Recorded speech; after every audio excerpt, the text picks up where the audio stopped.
हरे कृष्णा दोस्तों, स्वागत है आपका सीजीपीएससी व्यापम में एक बहुत ही गंभीर मुद्दे के साथ और बहुत बड़े लूप पोल के साथ। हॉस्टल वार्डन भर्ती पर क्या है ये बड़ा लूप जिस पर भर्तियों पे बहुत बड़ी गड़बड़ी हो सकती है, खास तौर पर हॉस्टल वार्डन भर्ती पर। जी हाँ, पूरा मामला हम विस्तार पूर्वक बातचीत करेंगे और अभ्यर्थियों से चाहूंगा कि इस वीडियो को ज़्यादा से ज़्यादा लोगों तक शेयर जरूर करें। सबसे पहले आपको मैं बताना चाहूँगा, हॉस्टल वार्डन की भर्ती विज्ञापन 300 पदों पर कुछ दिनों पहले निकली, करीबन 1 मार्च को। आज है 3 मार्च और 1 मार्च को हॉस्टल वार्डन भर्ती विज्ञापन जारी किया गया और उस भर्ती विज्ञापन में हॉस्टल वार्डन के 300 पदों पर जो है ऑनलाइन आवेदन मंगाया गया। अभ्यर्थियों के चेहरे खिल गए कि भाई चलिए, हॉस्टल वार्डन भर्ती जो पिछले कितने सालों से, लगभग 7 सालों से लोग इंतजार कर रहे थे और शासन ने उसको हरी झंडी देकर अभ्यर्थियों के लिए एक बहुत बड़ा खुशखबरी दे दिया। ये अच्छी खबर थी। लेकिन अब यहाँ पे बात आती है योग्यता की। हॉस्टल वार्डन भर्ती पर आपकी स्क्रीन पर शो हो रहा होगा, अगर आप देखेंगे योग्यता लिखा गया है हायर सेकेंडरी, मतलब 12वीं पास के साथ साथ आपको कंप्यूटर प्रशिक्षित अभ्यर्थी को अधिमान्यता दी जाएगी। क्लियर लिखा है कि कंप्यूटर प्रशिक्षित अभ्यर्थियों को जो है अधिमान्यता दी जाएगी। अब आपके मन में भी सवाल उठ रहा होगा कि ये आखिर में कंप्यूटर प्रशिक्षित अधिमान जो है वो क्या है, कंप्यूटर प्रशिक्षित का वर्ड का मीनिंग क्या है। तो यहाँ पे स्वयं आगे नियम एवं शर्तों में भी जो है विभाग ने इसको क्लियर किया है, पॉइंट नंबर 4 में। अब देखिए पॉइंट नंबर 4 में विभाग ने क्या लिखा है। विभाग ने लिखा है कि कंप्यूटर प्रशिक्षित अभ्यर्थियों को अधिमान्यता दिए जाने का आशय। योग्यता में मैंने आपको दिखाया कि कंप्यूटर प्रशिक्षित को अधिमान्यता दी जाएगी।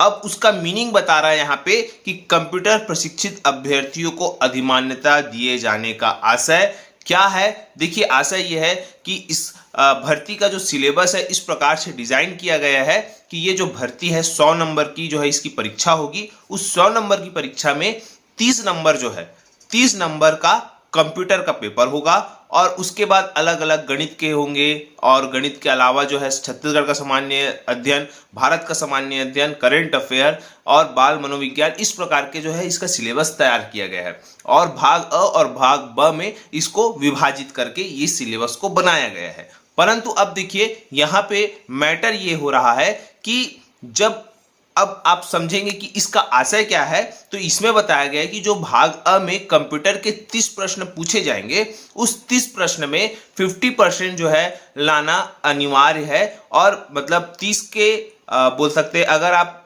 30 में 15 नंबर लाओगे तभी आप इस परीक्षा में जो आपका आगे का भाग ब का जो है वो आपका पेपर जो है वो चेक होगा, अन्यथा आप डिस्क्वालीफाई माने जाएंगे। मतलब ये साफ है। यहाँ पे जो मैं वर्डिंग टू वर्डिंग पढ़ूं, शब्द से शब्द अगर मैं बताना चाहूं तो यहाँ पे लिखा है कि कंप्यूटर प्रशिक्षित अभ्यर्थियों को अधिमान्यता दिए जाने का आशय यह है कि प्रश्न पत्र के भाग अ कंप्यूटर ज्ञान से संबंधित 30 अंकों के प्रश्न में से 50% अंक लाना प्राप्त करना अनिवार्य होगा। इसमें अर्हता प्राप्त करने वाले अभ्यर्थियों का ही प्रश्न पत्र भाग ब का मूल्यांकन कर भाग अ एवं भाग ब के अंक के आधार पर मेरिट सूची तैयार की जाएगी। सीधी सी बात है, ये यहाँ पे विभाग के द्वारा बात कही गई है। ठीक है, विभाग का आपने भर्ती विज्ञापन का शैक्षणिक योग्यता भी देख लिया, उसके बाद आपने भर्ती विज्ञापन का जो है नियम एवं शर्तें भी देख लिया। लेकिन अब देखिए यहाँ पे एक बहुत बड़ा लूप जनरेट हुआ है। कैसे जनरेट हुआ है? विभाग ने यहाँ पे अपना आशय क्लियर बता दिया, परंतु अब यहाँ पे खेला ये हो रहा है कि जैसे व्यापम ने इस परीक्षा के लिए ऑनलाइन आवेदन मंगाया तो वहां पे जो है वो खेला हो गया। जी हाँ, जैसा कि आपकी स्क्रीन पे शो हो रहा होगा, यहाँ पे जैसे ही आप फॉर्म भरने के लिए अप्लाई का बटन दबाएंगे, वहां पे देखिए सबसे पहले 2 चीजें पूछी जा रही है। पहला ये पूछा जा रहा है कि क्या आप किसी मान्यता प्राप्त मंडल से हायर सेकेंडरी में उत्तीर्ण है। आपको अगर आप है तो हाँ करना है, अगर आप नहीं है तो नहीं करना है। तो इसमें हाँ सभी अभ्यर्थियों ने किया। लेकिन जैसे ही दूसरा प्रश्न यहाँ पे पूछा गया कि क्या आप कंप्यूटर प्रशिक्षित है, ये वर्ड पूछा जा रहा है, इसका तात्पर्य क्या है, क्योंकि विभाग ने ऐसा कुछ भी नहीं पूछा है कि क्या आप कंप्यूटर प्रशिक्षित है।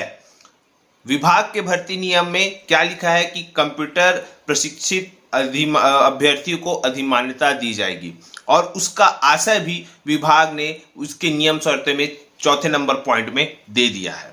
तो व्यापम ने जो डिजाइन जो है, जो व्यापम के जो ऑनलाइन आवेदन के लिए जो डिजाइन लिखा है, उसमें इस प्रकार का जो डिजाइन किया है इस पूरे भर्ती प्रक्रिया के लिए, ऑनलाइन आवेदन के लिए। हालांकि देखा जाए तो व्यापम ने नहीं किया है, इसका पूरा जो डिजाइन है भर्ती का वो चिप्स करता है, और ये चिप्स के द्वारा जो है वो डिजाइन किया गया है। तो यहाँ पे एक बहुत बड़ा खेला ये हो सकता है कि अगर आपके पास यहाँ पे क्लियर जो है ऑनलाइन आवेदन के समय पूछा जा रहा है कि क्या आप कंप्यूटर प्रशिक्षित है, और अभ्यर्थियों में यह है कि कंप्यूटर प्रशिक्षित का आशय अभ्यर्थी ले रहे हैं डीसीए, पीजीडीसीए या कंप्यूटर का कोई भी 6 महीना या 1 वर्षीय डिग्री होने से। वैसे तो बहुतों के पास है, लेकिन जिनके पास नहीं है और वो यहां से यस करके आगे बढ़ गए, तब क्या होगा। और यस करके आगे बढ़ने से यहाँ पे अभी तो उनको एग्जाम दिलाने में कोई दिक्कत नहीं होगी, अड़चने कुछ नहीं होगा, लेकिन अगर उनका चयन हो गया और जब वो डॉक्यूमेंट वेरिफिकेशन के समय, दस्तावेज सत्यापन के समय जब अपनी डिग्री को लेके रखेंगे, तो क्या विभाग ये क्लैरिटी देगा कि क्या ये व्यापम क्लैरिटी देगा कि हाँ भाई हमको सिर्फ 12वीं पास वाले जो है वो अभ्यर्थी जो है वो चाहिए। क्या ये क्लैरिटी देंगे तभी जो अभ्यर्थी, नहीं तो उन अभ्यर्थियों के साथ नाइंसाफी हो जाएगी जो 12वीं पास तो है लेकिन जो है उनके पास कंप्यूटर प्रशिक्षित की डिग्री नहीं है।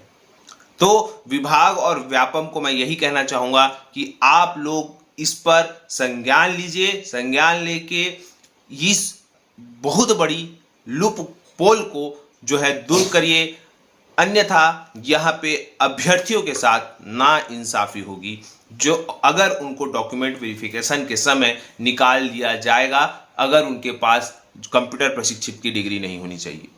यहाँ पे विभाग ने क्लियर कहा है कि 12वीं पास है, तो विभाग को 12वीं पास देना का जो है क्लियर जो है एक शुद्धि पत्र देना पड़ना चाहिए।